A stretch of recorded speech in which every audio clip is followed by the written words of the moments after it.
Bonjour peuple congolais. Ça dépend heure où vous allez pour le Nangaï. Nous Christian Bola bien maman peuple mon peuple souverain, combattant résistant révolutionnaire, PNI et les politiciens non institutionnels. Bande konangai toye koloba mingi makambu o etali mboka na biso. Toye koloba makambu o etali mboka na biso puisque situation ezali donc catastrophique. Yango toye ko telemelango toye kolobelango vraiment bande konangai. Donc voilà. Tu es kolobela makambu ou etali ba masque. Makaba masque bande konanga to stolobi en pe mingi. To loba quand to alerta ki bino que ba masque ezali koya commandé par les Tutsi Power. Ba waya ko pesa bino pour ba boma bino puisque ezana na kati ya poison, ezali travailler na poison. Tu sais bino bondi maté masque d'où ils viendront. Masque to baki koya lemsu na OMS bobo yango e koya na nzela ya OMS na nzela ya ACR na nzela ya Chine, France, ONU bobo yango. Bokoloba pourquoi puisque bozana dans le besoin oui. Vous allez dans les besoins, mais le gouvernement où ils allaient à binoter. Régime où ils allaient à binoter. Régime où ils allaient pour exterminer bino. Régime où ils allaient pour eboma ba congolais. Batika la bango moko batuti. Batuti ba occupé. Na epsaki bino, na pesa bino 3 provinces. Ba viser Kinshasa, ba viser ba Congo na Kivu. Donc on avait Kivu dans son entièreté. Donc voilà, va viser 3 provinces wana oyo. Ils allaient choix na bango délibéré puisque bilo monsieur ezaka choix ya touche option aujourd'hui. Donc na okota na mosinité na tuna pourquoi boye non, c'est pas mon problème. Donc ils allaient option au bango va jouer qui et bisoto yebsaki bino na heure na temps o singelaki. Lelo yo toyoki plus de 2000 masques, 2 millions de masques ils allaient ko uta Chine. Dans l'entretemps, confinement, circulation, donc on ne comprend pas, on ne saisit pas les gouvernants, on ne saisit pas l'ère politique, on ne la comprend pas. Donc ça dit ce sont des choses de façon express pour que donc un objectif derrière ça. Un objectif derrière ça. D'autres ça, le gouvernement a été de façon altruiste, de façon à sauver le peuple, non. Bango donc bazali bato ba sauver le peuple, ba ya andi pour na peuple ko exterminer population. Yango le moni to senga na bino donc bozala ma ayangele boye ba ko mi batela parce que bazali batuté, bazali batu oyo donc esengeli même pas ko compter na bango. To ebisaki bino et bandeko na ngai donc ezali mingi donc c'est-à-dire ezali batuti mutu ba ko téléguider pouvoir ya mboka boye biango Félix Andima Bokonzi wana a gagné l'élection te Andima yango ayebi pourquoi Andima Bokonzi ndengwana yango na tozali ko senga na ba congolais vraiment donc attentifs ensemble tout bunda elongo topé ça n'a pas information puisque quand tu as l'information tu es un leader. Un leader donc tu es quelqu'un, donc un chef. Un chef c'est quelqu'un qui a l'information. C'est quelqu'un qui est bien informé, c'est quelqu'un qui connaît presque les déroulements de Makambu. Donc ce monsieur-là, donc on peut le nommer chef leader. Donc bino bozande ba leader ya Congo ba congolais boza kuna sur place. Toza ko informer bino en temps et heure utile pour boyer ba pour na ke bokota na mobuluté puisque pouvoir ezali et visa kande donc et visa ka jeunesse pouvoir et visa ka jeunesse et puis visa ka population na ye o baza surtout na kati moni donc bazo sala ke ba maîtriser bino. Mais heureusement, bana moko babimaka libanda babiso o babino kuna bana wana shiko nde mtu ezali prolongement ya Congo de diaspora bango mtu bakomi ko sauver ce au Congo au lieu que ezala bino mtu boze belé na kata Kinshasa puisque mboka na biso sala ke donc diaspora ebimi eza moke mais oyo batikali na kati nde bazali ebele fois 10 même. Donc bandeko na c'est très important makambo toza koloba puisque ezali basituation oyo soki biso tolobi yango te moto akoloba yango so aza te. Oluka koko bakoko basi bakufi basili presque bango tout. Oluka papa leki basi bakufi etikali papa leki mosusu bien sûr batata mosi mosusu bien sûr mais de comme isko bino nde bana bino nde moto bokomi na action na activité. Donc vous devez agir. Boza sou bana te boza sou baleki te. Vous devez agir. Si vous ne le faites pas, personne ne le fera à votre place.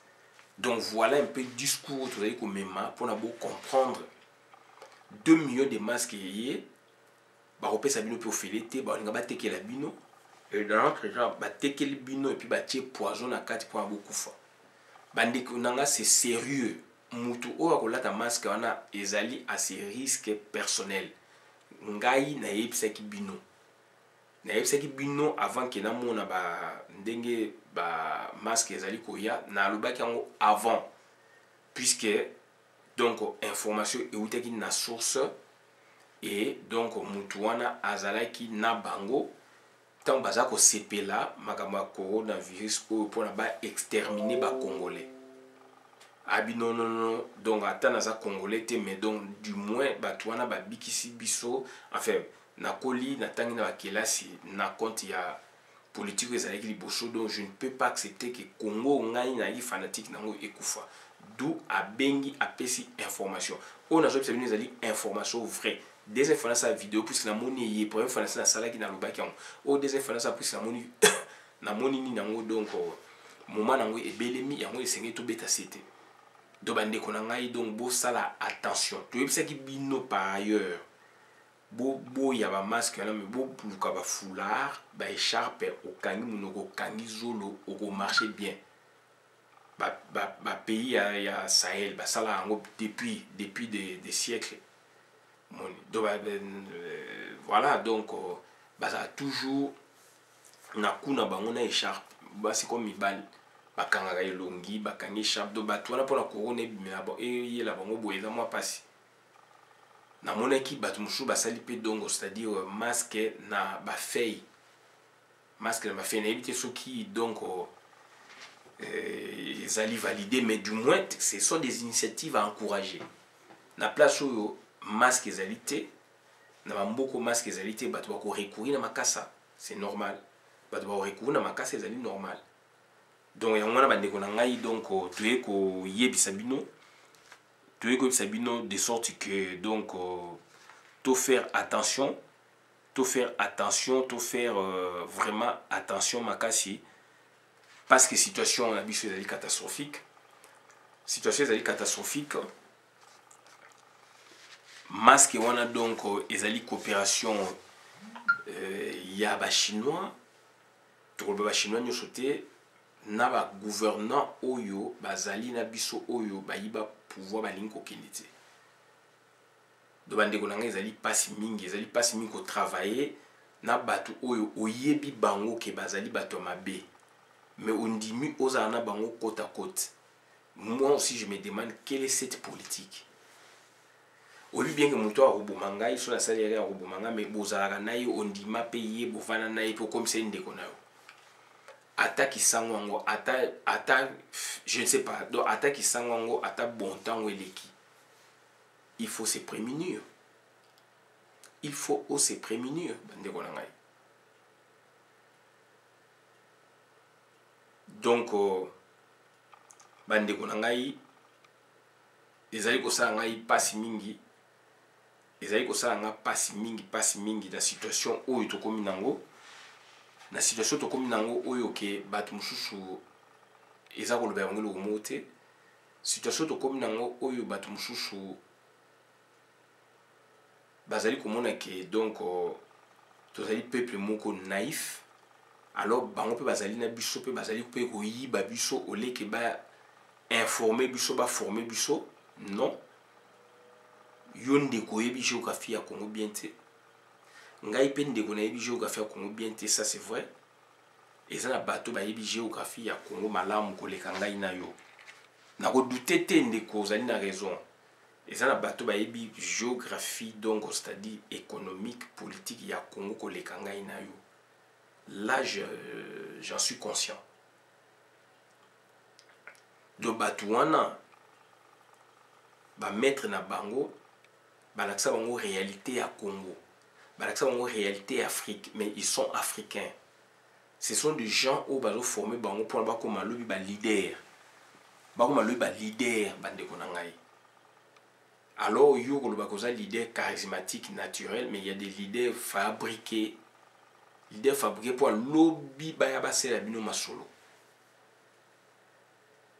Lobby bayasa bino masolo, donc ça dit bayana lokuta. Donc voilà, donc lobby bango to ba komaniti ba responsable alors que ba zabatu oyo ba tekine mboka. Et tant que na mutu ya mboka ezali pona ateka mboka. Donc bandeko na ngai ezali passe mingi dans la situation était ba masque 2 millions de masques na Congo ezali même pas. Chine a kopesa biso to boité coopération ya biso mboka na biso na Chine eza ko dater de l'éloté. Mais to komi coincé. Est-ce que tu as commis coincé ou tu as coincé? Il y a des questions, toutes les hypothèses que tu as commis coincé. Pays nous sommes un masque est bienvenu. Mais du moins, il y a la sécurité, donc, c'est-à-dire sanitaire et zalouana. Il faut veiller dans la sécurité sanitaire, puisque dans la situation où il y a boué, place Bamboka, il y a Mabé, l'histoire nous renseigne que Bamboka Mabé et Kotaka et négocier un contrat, Makamushushu. N'habite que nazali contre Chine, non. N'habite que nazali contre Chine, non. Mais tout ça, comme sembo, na moment fatidique boye, certains chefs d'État, certains pays, profitent pour na gagner ba marché, profitent pour na donc gagner donc c'est-à-dire avenir ya société naie, avenir ya mboka naie, puisque batinda qui a négocié, batinda qui boye, mais biso to za ba notion wana te. Biso dans les camoudos les allélo on va nous réfléchir les mais Mundele a réfléchi bien avant. Mundele a réfléchi ça bien avant bandeko na ngai. Donc ya mwana ba masque Congo azali en manque, il y a ba masque. Alors que totondi ba tailleur, totondi donc misolo, to koyo ko commandant na moment où OK boza ba masque ezali vraiment donc na ba norme internationale. Bolingai côté que la yango aussi France. Bolingai ko pesa même cadeau, mais du moins ils allaient mad in, c'est-à-dire République démocratique du Congo. Mais le fait que tu as un sens à innovation, le fait que tu as un sens il y a responsabilité, le fait que tu as un sens il y a vol, il y a détournement bambongo. Bambongo bazo ko yibeza bambongo et créer ba société et créer misala. Bato baza ko yiba yango, bato baza ba dangereux, ba lingi mbokate. Mais ce sont eux qui ont entre guillemets la préférence, il y a des chefs, ce sont eux qui ont, entre guillemets, la préférence, donc, c'est-à-dire, il y a nation. Donc, il y a toujours il faut vous prudent. Vous êtes prudent. Problème à masque, ils allaient le denrée mon côté babin rare. Puisque vous avez besoin de masque, oui, vous avez besoin de masque, puisque masque, ils allaient masque chirurgicaux, je pense. Ils allaient masque, donc, ils allaient un moment propice, mais les lots donc Chine a linga pesa biso le roi cadeau, alors na ba relation internationale tozala donc tozali ba état ezali muke ya munene ezali état, donc il y a ba rapport de force de Chine à un moment où il y a que Congo est faible, donc rapport de force n'est comme plus faible que les cas.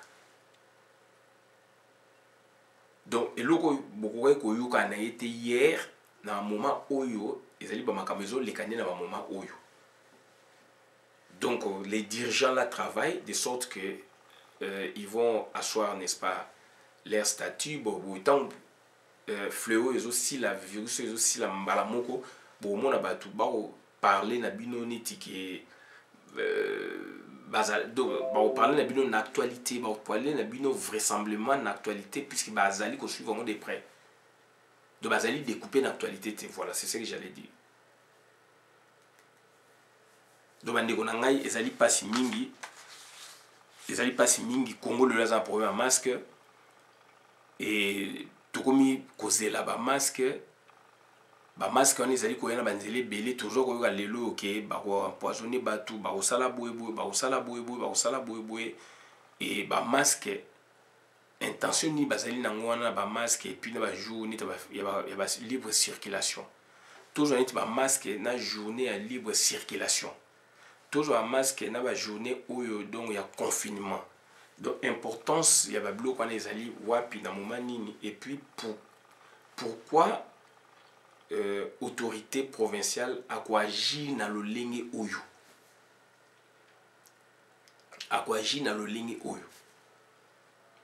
ya ngwana ba ndeko nanga pona ba masque bo c'est la ba écharpe na bino pour un masque bo c'est la ba écharpe na bino balingi ko si sa maladie te baza ko commander ba masque wana ezali ya mabe ezali ya mbindo donc ezali na bokono so olati yango lobi okobela maladie